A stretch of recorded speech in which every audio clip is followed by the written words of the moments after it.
बिहार विधानसभा चुनाव का रंग इस बार कुछ अनोखा नजर आ रहा है। चुनावी माहौल में उम्मीदवार अपने नामांकन जुलूस को यादगार बनाने के लिए अलग अलग अंदाज अपना रहे हैं।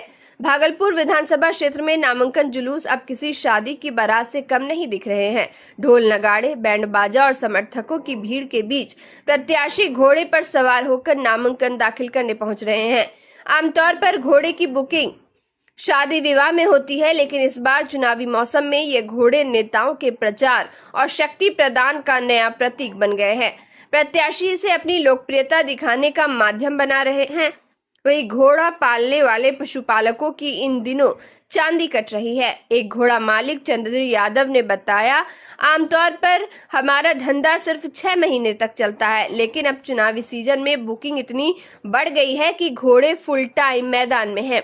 भागलपुर की सड़कों पर इस समय केवल चुनावी नारों की गूंज ही नहीं, बल्कि घोड़ों के टापों की आवाज भी सुनाई दे रही है। लोकतंत्र के इस पर्व में जहां प्रत्याशी मतदाताओं को रिझाने में लगे हैं, वहीं पशुपालक कह रहे हैं, इस बार तो चुनाव ने हमारी रोजी रोटी में भी जान डाल दी है। घोड़ा तो अभी शादी ब्याह में जाता था, लेकिन अभी नेता सबका बहुत बुकिंग आ रहा है कि हमरे जुलूस में चलिए, वो कहता हमरे जुलूस में चलिए। डिमांड पूरा नहीं हो पा रहा है। डिमांड पूरा नहीं हो रहा है, इसलिए मतलब हम लोग भी मटियाए हुए हैं।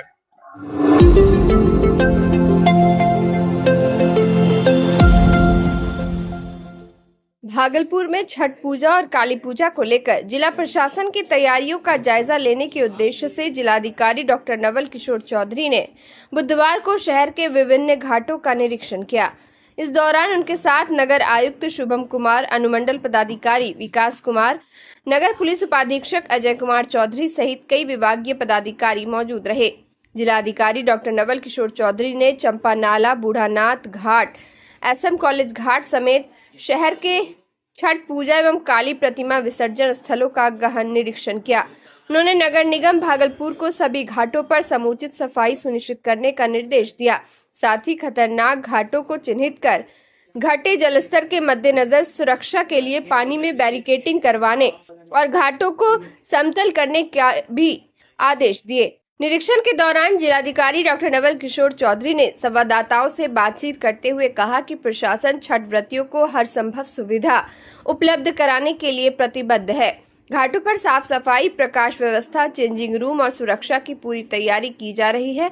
खतरनाक घाटों पर NDRF, SDRF टीमों और गोताखोरों की तैनाती रहेगी। उन्होंने बताया कि छठ पूजा समितियों के साथ समन्वय स्थापित कर सभी आवश्यक व्यवस्था सुनिश्चित की जा रही है, ताकि श्रद्धालुओं को किसी प्रकार की परेशानी न हो। हम लोग 2 चीज़ों का खास करके माँ काली की प्रतिमा का विसर्जन भी होना है और उसके अलावा छठ घाट भी होना है। तो यहाँ पर जितने भी घाट हैं सभी जगहों में साफ सफाई हो। साथ ही छठ व्रतियों के लिए कहीं जो अंदर तक हम लोग पानी के अंदर तक जहाँ तक पानी रिसीट करेगा उसका आकलन करके भी साफ सफाई है। विशेष करके जो खतरनाक घाट है या खतरनाक स्थल है उसको चिन्हित कर रहे हैं। उनके लिए चेंजिंग रूम है, उनके लिए स्नान करने की व्यवस्था है। इन सारी की व्यवस्था किस तरीके से होगी हम लोग आकलन कर रहे हैं।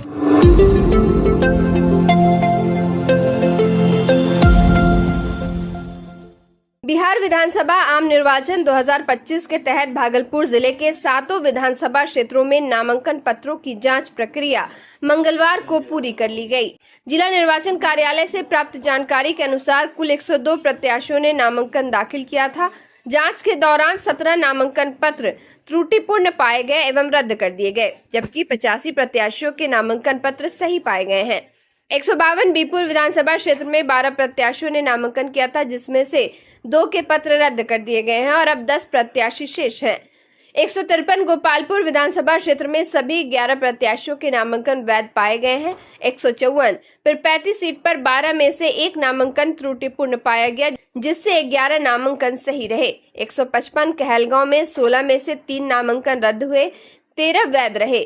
156 भागलपुर सीट पर दाखिल 14 नामांकन में से 2 अमान्य घोषित किए गए, 12 सही पाए गए। 157 सुल्तानगंज में 16 में से 3 नामांकन रद्द हुए, जबकि 13 प्रत्याशी मैदान में हैं।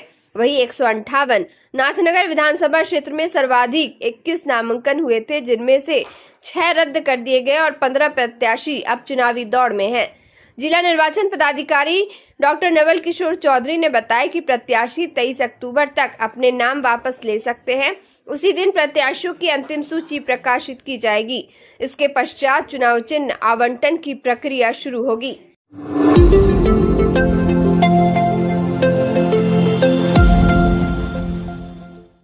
भागलपुर के सुल्तानगंज में लोक आस्था के महापर्व छठ पूजा को लेकर अजगैबीनाथ धाम के उत्तरवाहिनी गंगा घाट में बिहार, झारखंड सहित विभिन्न राज्यों से आए श्रद्धालुओं की भारी भीड़ उमड़ी है।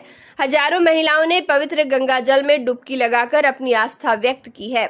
छठ पर्व का शुभारंभ शनिवार से नहाय खाए के साथ होगा। इस दौरान श्रद्धालु गंगा स्नान कर पवित्र जल ग्रहण करते हैं। पहली अर्घ्य अस्तगामी सूर्य को सोमवार को दी जाएगी, जिसकी तैयारियां जोर शोर से चल रही है। आज बड़ी संख्या में बिहार और झारखंड के श्रद्धालु गंगा जल लेने के लिए अजगैबीनाथ धाम पहुंचे। महिलाएं विशेष रूप से उत्तरवाहिनी गंगा के पावन जल में स्नान कर अपनी मनोकामना पूर्ति की प्रार्थना कर रही हैं। भीड़ की अधिकता को देखते हुए जगह जगह सड़क जाम की समस्या हुई। इसे नियंत्रित करने के लिए थाना अध्यक्ष मृत्युंजय कुमार ने विशेष सुरक्षा व्यवस्था के इंतजाम किए हैं। पुलिस बल तैनात कर यातायात को सुचारू बनाने का प्रयास किया जा रहा है। नगर परिषद सुल्तानगंज की ओर से गंगा घाट से लेकर पूरे शहर में व्यापक स्वच्छता अभियान चलाया जा रहा है।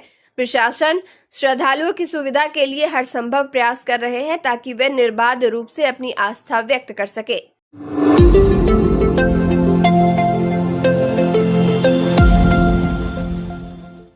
भागलपुर जिले में काली पूजा का पर्व इस वर्ष भी बड़े धूमधाम और श्रद्धा के साथ मनाया जा रहा है। पूरे शहर में भक्ति और उल्लास का वातावरण देखने को मिल रहा है।